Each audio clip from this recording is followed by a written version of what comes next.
100-র উপরে মৃত্যু যখন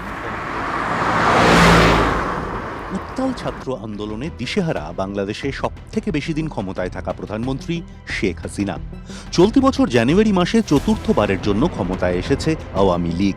নতুন সরকারের মধুচন্দ্রিমা কাটতে না কাটতেই প্রশ্নে নেতৃত্ব। দেশের 64টি জেলার মধ্যে 47টি জেলাই অগ্নিগর্ভ। সংরক্ষণ বিরোধী আন্দোলন ঠেকাতে দেশে সম্পূর্ণ শাটডাউনের সিদ্ধান্ত ঘোষণা করেছে সরকার।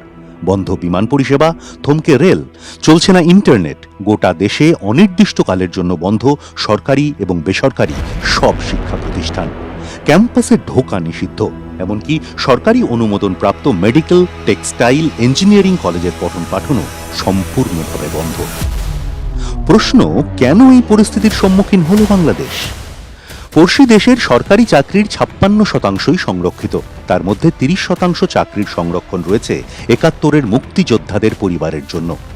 2018 সালে ছাত্রদের সংরক্ষণ বিরোধী আন্দোলনের ফলে এই সংরক্ষণ তুলে নিতে বাধ্য হয়েছিল আওয়ামী লীগ সরকার।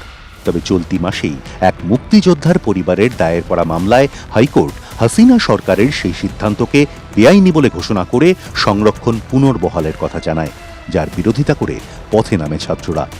আন্দোলনের সূত্রপাত করে ঢাকা বিশ্ববিদ্যালয়ের ছাত্ররা। গত 14 জুলাই সাংবাদিক বৈঠক করে আন্দোলনকারী পড়ুয়াদের রাজাকার বলে মন্তব্য করেন প্রধানমন্ত্রী শেখ হাসিনা। তিনি বলেন, যদি স্বাধীনতা সংগ্রামীদের পরিবার সংরক্ষণ না পায়, তাহলে কারা সংরক্ষণ পাবে? রাজাকারেরা। এরপরেই পরিস্থিতি আরও উত্তাল হয়। সংরক্ষণ বিরোধী আন্দোলনে সামিল হয় চট্টগ্রাম বিশ্ববিদ্যালয়, সাভারের জাহাঙ্গীরনগর বিশ্ববিদ্যালয়। রাজপথে ছাত্ররা স্লোগান তোলে, আমরা কারা, রাজাকার, রাজাকার। সারা দেশে আন্দোলনের আগুন ছড়িয়ে পড়তেই তা শক্ত হাতে দমন করতে উদ্যত হন প্রধানমন্ত্রী। রাস্তায় রাস্তায় নামে ট্যাঙ্ক, সেনা, চলে গুলি। পরিস্থিতি হাতের বাইরে যাচ্ছে দেখে হাসিনা আন্দোলনকারীদের সঙ্গে আলোচনার প্রস্তাব দেন। তবে আন্দোলনকারীরাও নাছোড়বান্দা। পাল্টা ধ্বনি তুলে তারা বলে, বন্দুকের নলের সঙ্গে ঝাঁঝরা বুকের কোনো সংলাপ হয় না। আন্দোলনকারীদের এক দফাই দাবি, সংরক্ষণ মানছি না, মানব না। কাদের বলা হয় রাজাকার? 1971 সালের মুক্তিযুদ্ধের সময় যারা পাকিস্তানি সেনাকে সাহায্য করেছিল বাংলাদেশে, তাদেরই রাজাকার বলা হতো। হাসিনার মন্তব্যের পর শাহবাগ আন্দোলনের বাংলাদেশ স্লোগান তুলছে, তুই কে, আমি কে, রাজাকার, রাজাকার। সরকারি চাকরিতে কোথায় কত সংরক্ষণ? স্বাধীনতা সংগ্রামীর পরিবারের জন্য 30%, মহিলাদের জন্য 10%, অনগ্রসর জেলার জন্য 10%, উপজাতি সম্প্রদায়ের জন্য 5%, বিশেষভাবে সক্ষমদের জন্য 1%। সব মিলিয়ে সংরক্ষিত আসন 56%। সরকারি চাকরি নিয়ে কি বলছে বাংলাদেশের সংবিধান?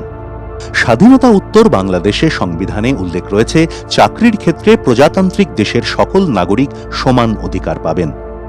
29-1 ধারার সঙ্গে 29-3 ধারায় আরও বলা হয়েছে, শুধুমাত্র অনগ্রসর সম্প্রদায়ের ক্ষেত্রেই বিশেষ সংরক্ষণ থাকবে, যা আসলে প্রজাতান্ত্রিক পরিসরে তাদের অংশগ্রহণকে সুনিশ্চিত করবে।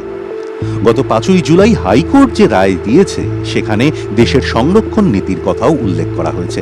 স্পষ্ট করে বলা হয়েছে, সরকারি এবং আধা সরকারি ক্ষেত্রে স্বাধীনতা সংগ্রামীদের পরিবারের জন্য 30% আসন সংরক্ষিত থাকবে, আর বাকি 70%-এর মধ্যে 10% সংরক্ষণ মহিলাদের জন্য। 1975 সালের 15ই আগস্ট বঙ্গবন্ধু শেখ মুজিবুর রহমানের হত্যার পর 1996 সাল পর্যন্ত এই সংরক্ষণ স্থগিত ছিল। হাসিনা প্রথমবার ক্ষমতায় আসার পরে তা আবার কার্যকর হয়। 2001 সালে হাসিনা সরকারের পতন হলে আবারও সংরক্ষণ গতি হারায়।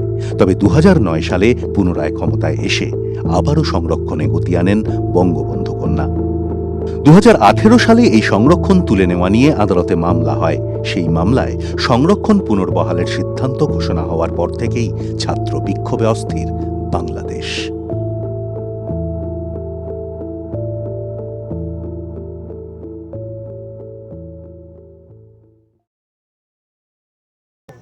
Hey guys, welcome to my channel guys. Please subscribe.